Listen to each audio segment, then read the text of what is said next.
akan menjelaskan tentang apa itu Labirinthomorpha. Labirinthomorpha merupakan filum dalam keluarga Protista yang tergolong dalam kelompok Sarcomastigophora. Filum Labirinthomorpha ini terdiri dari organisme yang hidup di air laut dan organisme yang hidup di air tawar. Jumlah Labirinthomorpha tidak banyak, dan Labirinthomorpha ini bergerak secara amoeboid. Labirinthomorpha ini ada yang hidup secara berkelompok atau bergerombol dan ada yang hidup secara soliter, serta merupakan parasit yang menempel pada alga. Contoh organisme dalam filum Labirinthomorpha adalah Labyrinthula minota, yang kedua Labyrinthula algeriensis, yang ketiga Labyrinthula vitellina, dan yang terakhir Labyrinthula macrocystis. Selanjutnya yaitu klasifikasi dari Labirinthomorpha. Labirinthomorpha termasuk dalam kingdom Protista. Filumnya Labirinthomorpha, kelasnya Labyrinthomichea.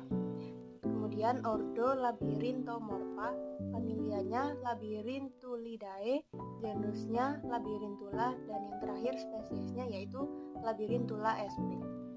Kemudian saya akan menjelaskan mengenai karakteristik atau ciri dari Labirinthomorpha. Ciri yang pertama, Labirinthomorpha hidup secara soliter, sendiri, ataupun koloni atau bergerombol yang saling terhubung oleh benang lendir. Yang kedua, mayoritas Labirinthomorpha hidup di laut sebagai parasit pada alga dan juga rumput laut. Yang ketiga, bersifat saprozoik, yaitu mendapatkan nutrisi dari bahan organik di lingkungan sekitarnya. Kemudian ciri yang keempat, Labirinthomorpha merupakan filum yang sangat kecil, terdiri dari protozoa dengan sel vegetatif berbentuk spindel seperti gambar yang tertera di bawah dan berbentuk non-amoeboid. Kelima, bereproduksi seksual dengan gametosis dan aseksual dengan pembelahan biner. Kemudian selanjutnya yang keenam, tubuh umumnya tidak memiliki dinding sel yang kuat dan di dalamnya terdapat nukleus, vakuola, mitokondria, dan ribosom. Kemudian dapat hidup mengambang bebas atau menempel pada inang. Labirinthomorpha menggunakan gliding motion atau gerakan meluncur untuk bergerak di atas substrat atau permukaan. Selanjutnya yaitu siklus hidup dari Labirinthomorpha. Labirinthomorpha bereproduksi secara vegetatif atau seksual, di mana reproduksi vegetatifnya adalah dengan spora. Reproduksi dari Labirinthomorpha dimulai dari organ sporosit yang melepaskan spora, dan spora yang dihasilkan yaitu berselaput lendir dan berflagela dua. Setelah itu, spora berenang-renang dan meninggalkan flagelnya dan membelah diri berkali-kali hingga terbentuknya suatu koloni, dan selaput spora berkembang menjadi benang-benang lendir. Selanjutnya di sini saya akan menjelaskan tentang peran positif dari filum Labirinthomorpha. Yang pertama yaitu sebagai decomposer. Labirinthomorpha berperan penting dalam daur ulang bahan organik di berbagai ekosistem.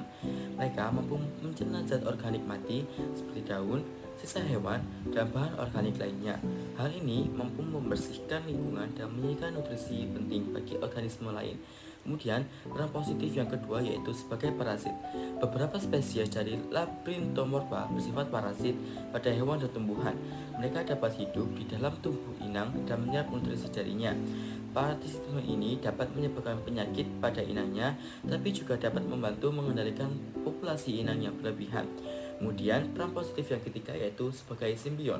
Beberapa spesies Labirinthomorpha hidup dalam hubungan simbiosis dengan organisme lain.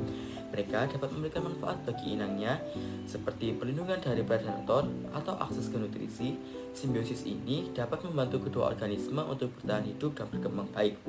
Kemudian, peran positif yang keempat yaitu sebagai produsen makanan. Beberapa spesies Labirinthomorpha dapat digunakan sebagai sumber makanan. Mereka memiliki kandungan protein dan nutrisi yang tinggi dan dapat diolah menjadi berbagai produk makanan. Contoh peran positif dari Labirinthomorpha yang pertama yaitu Spongiophaga adalah spesies Labirinthomorpha yang parasit pada spons. Mereka membantu mengendalikan populasi spons yang berlebihan dan dapat membantu mencegah penyakit spons pada manusia. Kemudian contoh yang kedua yaitu Traustoctrium adalah spesies Labirinthomorpha yang digunakan sebagai sumber makanan. Mereka memiliki kandungan protein dan omega 3 yang tinggi dan dapat diolah menjadi berbagai produk makanan seperti minyak omega 3 dan suplemen makanan. Kemudian contoh yang ketiga yaitu Labyrinthula adalah spesies Labirinthomorpha yang simbiosis dengan alga. Mereka membantu alga untuk mendapatkan nutrisi dan dapat membantu meningkatkan pertumbuhan alga. Selain ada dampak positif, pastinya juga ada dampak negatif. Yang pertama yaitu penyakit pada tumbuhan dan hewan.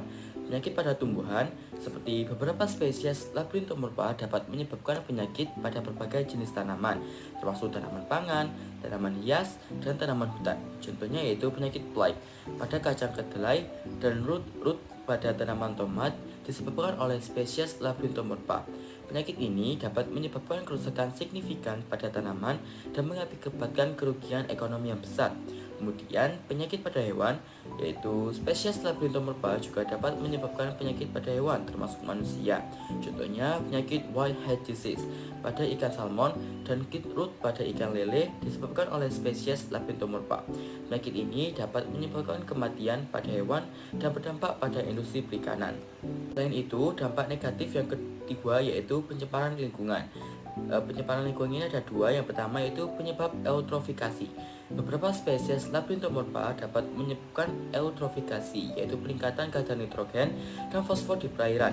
Hal ini dapat mengakibatkan pertumbuhan alga yang berlebihan dan berujung pada kematian organisme air lainnya. Kemudian yang kedua yaitu penyebab gangguan ekosistem. Eutrofikasi dan kematian organisme air akibat Labyrinthodonta dapat mengganggu keseimbangan ekosistem perairan dan berdampak negatif pada keanekaragaman hayati. Dampak negatif yang ketiga yaitu gangguan pada sistem pengelolaan air. Contohnya yaitu penyebab penyumbatan. Pertumbuhan Labyrinthodonta pada sistem pengelolaan air dapat menyebabkan penyumbatan pipa dan pompa. Hal ini dapat mengganggu operasional sistem pengelolaan air dan berakibat pada terhentinya pasokan air bersih. Kemudian contoh yang kedua yaitu penyebab korosi. Beberapa spesies Labyrinthodonta dapat menghasilkan senyawa kimia yang bersifat korosif sehingga dapat merusak pipa dan peralatan sistem pengelolaan air. Kemudian dampak negatif yang terakhir dari film Labyrinthodonta yaitu dampak pada ekonomi. Seperti empat contoh. Yang pertama yaitu kerugian pada industri pertanian. Penyakit pada tanaman akibat Labyrinthodonta dapat menyebabkan kerugian ekonomi besar bagi para petani. Kemudian contoh yang kedua yaitu kerugian pada industri perikanan. Penyakit pada hewan air akibat Labyrinthodonta dapat menyebabkan kerugian ekonomi bagi para nelayan dan industri perikanan. Contoh yang ketiga yaitu biaya pengobatan. Penyakit pada manusia dan hewan akibat Labyrinthodonta dapat menimbulkan biaya pengobatan yang tinggi. Kemudian contoh yang terakhir yaitu biaya perbaikan infrastruktur. Gangguan pada sistem pengelolaan air akibat Labyrinthodonta dapat menyebabkan biaya perbaikan infrastruktur yang tinggi. Selanjutnya, di sini kelompok kami akan mengulas sebuah artikel yang membahas mengenai salah satu contoh dari film Labyrinthodonta, yakni Labyrinthula minuta. Genus Labyrinthula terdiri dari mikroorganisme akuatik uniseluler yang dicirikan oleh motilitas meluncur pada filamen lendir yang terbentuk sendiri. Perpanjangan, percabangan, dan anastomosis filamen tersebut menghubungkan sel-sel menjadi satu koloni. Tahap vegetatif Labyrinthula minuta terdiri dari sel-sel independen yang saling berhubungan oleh benang lendir yang membentuk struktur seperti jaring yang disebut jaring plasmodium. Di dalam artikel ini menyatakan bahwa spesies Labyrinthula minuta telah dibudidayakan dalam kultur laboratorium murni yang dapat direproduksi pada media serum yang ditambahkan air laut untuk jangka waktu 5 tahun. Tahap vegetatif pada serum dan agar air laut pada suhu kamar berbentuk uniseluler, lonjong hingga diskoid. Isolasi awal Labyrinthula minuta terbuat dari fragmen alga hijau. Labyrinthula minuta tumbuh paling cepat pada suhu 20-25 derajat, tetapi dapat dibudidayakan pada suhu maksimum 35 derajat dan minimum 10 derajat. Untuk budidaya stok, suhu 15 derajat terbukti paling dapat diandalkan. Koloni vegetatif Labyrinthula minuta terdiri dari sel-sel individual yang saling terhubung oleh filamen mukoid hialin, serta membentuk jaring-jaring plasmodium. Ada beberapa karakteristik dari Labyrinthula minuta, yakni susunan sel yang longgar. Sel biasanya terdapat dalam kelompok kecil yang terdiri dari 4 hingga 8 atau sebagai sel tunggal, serta filamennya hanya memiliki lebar 1-2 mikro. Labirin Tulaminuta seperti anggota lain dari genus ini, mempunyai tipe modalitas menuncur yang terbatas pada jejak lendir yang telah terbentuk sebelumnya. Ia berbeda dari spesies Labirintula lainnya dalam kecepatan pergerakannya yang jauh lebih lambat dan kemampuannya untuk membalikkan arah pergerakannya. Pergerakan Labirintula minuta sangat lambat, 4-5 mikro per menit, dan hanya terlihat dengan jarak 4 mm. Pembelahan Labirintula minuta terjadi dengan cepat dan lurus, diikuti oleh periode lebih lama saat sel tumbuh besar, yang membedakan proses reproduksi spesies ini.